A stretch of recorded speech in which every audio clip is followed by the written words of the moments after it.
आज हम भारतीय संस्कृति, धर्म और अध्यात्म का मेल महाकुंभ पे बात करेंगे। विश्व का सबसे बड़ा ये फेस्टिवल है। जब से सनातन धर्म स्टार्ट हुआ है तब से मुझे लगता है ये साथ साथ चला आ रहा है। वैसे तो हजारों वर्ष पुराना हमें इसका रिकॉर्ड मिलता है। इसका जो वर्णन है वो विशेष तौर पे जो हमारी 18 पुराण है उसमें जो बहुत सारी पुराणों में मिलता है। इसमें हमारे पद्म पुराण है, विष्णु पुराण है, वामन पुराण है, भागवत पुराण है, स्कंद पुराण है, उसमें इसका वर्णन मिलता है। तो ऋग वेद और अथर्व वेद के श्लोकों में भी इसका वर्णन है। उसमें भी अमृत कलश का वर्णन मिलता है। स्पष्ट तौर पे नहीं है लेकिन उसके मंत्रों में, श्लोकों में ऐसा वर्णन आता है कलश का, अमृत का। इसका मतलब अमृत का आ चुका था। सबसे बड़ी जो गवाही देता है हमारे पास 7वीं शताब्दी में हर्षवर्धन के समय एक चीनी यात्री आया था, ह्यून सांग। वो व्यक्ति हर्षवर्धन के काल में का वर्णन करता है। 606 से लेकर 647 तक वो उनके काल को बताता है। हर्षवर्धन 644 में प्रयागराज में जो कुंभ, अर्ध कुंभ लगा था उसमें उसने भाग लिया था। ह्यून सांग उसके साथ था। मतलब देखो परंपरा क्या थी वहां पर, दान करने की परंपरा अभी या पहले भी थी। उसने अपने सारे गहने, वस्त्र, धन वहां पर दान कर दिया था। इसका मतलब है ये बहुत पुराना है। बड़ी श्रद्धा के साथ हर्षवर्धन जी ने इसको डुबकी लगाई, व नहाए और सारे वस्त्र दान किए। 8वीं शताब्दी में भी हमें वर्णन मिलता है भी हमारे जो मेन पूजनीय गुरु शंकराचार्य जी ने इसका वर्णन है। 10वीं अखाड़े के स्नान की व्यवस्था उन्होंने की थी। 16वीं शताब्दी में तुलसीदास जी ने रामचरितमानस में भी इसका वर्णन किया। अब इसमें कोई दो कथनी नहीं है। देखो एक तो हमें मानना पड़ेगा भी तो भारत में ना जो ये पवित्र सरोवर, पवित्र स्नान की परंपरा बहुत पुरानी है। अगर भारत की पहली सभ्यता को देखा जाए तो उसमें भी बड़े बड़े हमें तालाब मिलते हैं, बड़े बड़े स्नान घर मिलते हैं। तो आर्यन सभ्यता में तो था ही स्नान करने की परंपरा। मुझे लगता है विश्व में सबसे ज्यादा स्नान करने की परंपरा भी भारत में है। पवित्रता, शुचिता, आध्यात्मिकता, भक्ति के साथ जोड़ दिया गया है स्नान को। जल का विशेष महत्व है। अब हम तो बात करते हैं ये जो हमारा महाकुंभ है ये 13 जनवरी लोहड़ी से लेकर 26 फरवरी शिवरात्रि तक चलेगा। देखो इतना बड़ा ये कुंभ है, इसमें 48 करोड़ लोग आने की संभावना है। एक एक दिन में 3-3 करोड़ लोग स्नान करते हैं। अब हम जो शुरू में जब अंग्रेज यहाँ पर आए तो ऐसी बात मानती है भी उस समय जो होता था उसमें डिप्टी कमिश्नर, जो मेन कलेक्टर उसको बोलते थे, तो उसको जब वहां के भारतीय कर्मचारी थे उन्होंने बताया भी यहाँ तो बहुत बड़ा कुंभ का मेला लगने वाला है, यहाँ करोड़ों लोग आएंगे, हजारों लाखों लोग आएंगे। लेकिन वो अंग्रेज मानने को तैयार नहीं थे। वह बड़ा अच्छा उन्होंने किया, उन्होंने कहा भी जब कोई वहां पर इलेक्ट्रॉनिक जो नहीं था, कोई बुलाया नहीं, कोई इन्विटेशन नहीं, कोई प्रचार नहीं, कैसे लोग आ जाएंगे। लेकिन जब कुंभ शुरू हुआ तो लाखों लोग आ गए, तो उनके होश पछता हो गए। अब पूरी दुनिया की सुर्खियां भारत के कुंभ मेले पर है। इतना बड़ा आयोजन वर्ल्ड में कहीं नहीं होता। वो इतनी श्रद्धा, कड़कती सर्दी में सुबह 4 बजे वहां डुबकी लगाते हैं। हम बात करते हैं अब थोड़ा सा इसका इतिहास की। वैसे तो बड़ी सारी अलग अलग हैं लेकिन जो प्रमाणिक हमें बात मिलती है वो मिलती है भी एक बार जो ऋषि दुर्वासा था उसने एक बड़ी सुंदर अपने लिए एक माला बनाई थी। इंद्र देवता उनको मिले, इंद्र देवता को उन्होंने माला भेंट कर दी। लेकिन इंद्र देवता को बड़ा अभिमान था उस समय, उन्होंने माला आप पहनने की बजाय अपने हाथी के गले में डाल दी। हाथी ने उतार कर वो अपने पैरों में गिरा दी, उसको कुचल दिया। तो ऋषि दुर्वासा वहां पर क्रोधित हो गए। उन्होंने उनको श्राप दे दिया कि तेरी शक्ति छिन्न हो जाएगी। तो उसके बाद उसकी शक्ति वाकई छिन्न हो गई। अब सभी देवते कष्ट में आ गए। सभी देवताओं ने मिलकर फिर गए ब्रह्मा जी के पास, शिव जी के पास। फिर उनके कहने पर वो विष्णु जी के पास गए। तो विष्णु जी ने कहा भी हमें अब एक ही चाह रहा है भी हमें समुद्र में से जो अमृत है वो निकालना होगा। अब इतनी उस समय शक्ति नहीं थी। तो उस समय असुरों जो राक्षस थे, उनके राजा बलि भी थे, उनसे बात की गई। बात करके कहा भी समुद्र का मंथन किया जाएगा।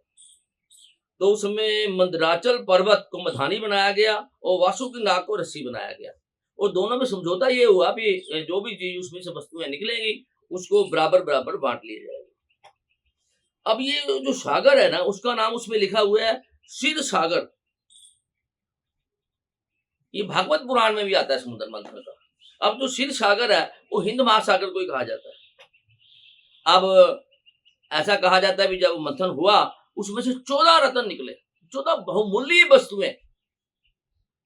लेकिन सबसे पहले क्या निकला? विष, जिसकी ज्वाला, जिसकी अग्नि बड़ी तेज थी, जिससे लोग वनस्पति जलने लगी। अब संकट में आ गया। तो उस समय जो सभी लोग थे, देवते थे, किसके पास गए? शिव जी के पास गए। तो शिव जी अब दुनिया को बचाने के लिए उन्होंने विष खुद धारण कर लिया और अपने कंठ में ही सैराब कर लिया, नीचे नहीं जाने दिया। इसको उनको नीलकंठ भी कहा जाता है। ये आमतौर पर जो है शिव जलने लगे तो सावन के महीने में फिर वहां का उनको बड़ा जल डाला गया। तो अब हर सावन के महीने उनको जल डाला था। ये परंपरा उस समय से चली आ रही है। अब जो 14 जो रत्न है, हम कुछ बात करेंगे इसमें। एक तो कौस्तुभ मणि है, मणि बड़ी महत्वपूर्ण चीज है। दूसरा इसमें माना जाता है कामधेनु गाय। तीसरा ऐरावत हाथी। तीसरा चौथा कलप वृक्ष। उसके बाद है एक सवा घोड़ा और एक नर्तकी थी रंबा। और इसके बाद है माँ लक्ष्मी, वरुणी मंदरा, चंद्रमा और पंचमने शंख। ये चीजें निकली। इसमें जो चीजें थी जैसे ऐरावत पर्वत है, रंबा है, ये बहुत सारी वस्तुएं हैं, वो रख ली इंद्र जी ने। और माँ लक्ष्मी जी से विष्णु भगवान जी ने विवाह कर लिया। और वरुणी मंदरा जो थी वो असुरों को बड़ी पसंद थी, वो उन्होंने ले ली। ऐसे वस्तुओं का बंटवारा होता रहा। लेकिन जो अंत में निकला, धन्वंतरी जी हमारे बहुत बड़े ये माने जाते हैं जो मेडिकल साइंस में, वो अमृत का कलश लेके निकले। जब अमृत का कलश लेके निकले तो बड़ी बहुमूल्य वस्तु थी ये। अब देवताओं राक्षसों में भगदौड़ मच गई छीनने के लिए। तो उस समय जो विष्णु भगवान थे उन्होंने मोहिनी का रूप धारण करके थोड़ा सा ध्यान भटकाने की कोशिश की राक्षसों की। उन्होंने अमृत पान जो अपने देवताओं को करवा दिया। लेकिन फिर भी उस समय बृहस्पति जी के कहने पर जो इंद्र देव जी के लड़के थे उनको उन्होंने कलश लेकर जाने को कहा कि असुरों से इसकी रक्षा की जा सके। तो जंत कलश लेकर भाग गए। अब उसको प्रोटेक्शन देने के लिए जो खास तौर पर 4 व्यक्ति और 4 हमारे देवते, सूरज, चंद्रमा, शनि और बृहस्पति, उसको प्रोटेक्ट करने के लिए उसके साथ गए। अब वो छीना झपटी में उस समय वो कलश में से कुछ बूंदे गिर गई। ऐसा माना जाता है, वैसे 12 जगह पर गिरी। उसके माना जाता है 8 जगह तो देवलोक में है, 4 जो स्थान थे वो धरती पर है। तो जो 4 स्थान है उसमें सबसे पहले है प्रयागराज, दूसरा है हरिद्वार, तीसरा है उज्जैन, चौथा है नासिक। अब वित्तन बूरे गिरी तो माना गया भी जो जल है वो अमृत बन गया। अब ये जो बड़ी इंपॉर्टेंट बात है भी जो 4 जगह में नदियों के स्थान है। अब प्रयागराज में वैसे तो 3 नदियां, त्रिवेणी संगम है, गंगा, जमुना, सरस्वती। हरिद्वार में भी गंगा है, उज्जैन में शिप्रा नदी है और नासिक में गोदावरी है।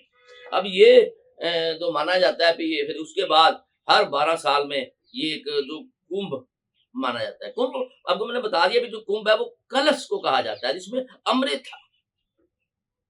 अब ये जो कुंभ है इसमें खास तौर पर ये जो लड़ाई चली थी देवते और असुरों के बीच में, ये 12 दिन चली थी।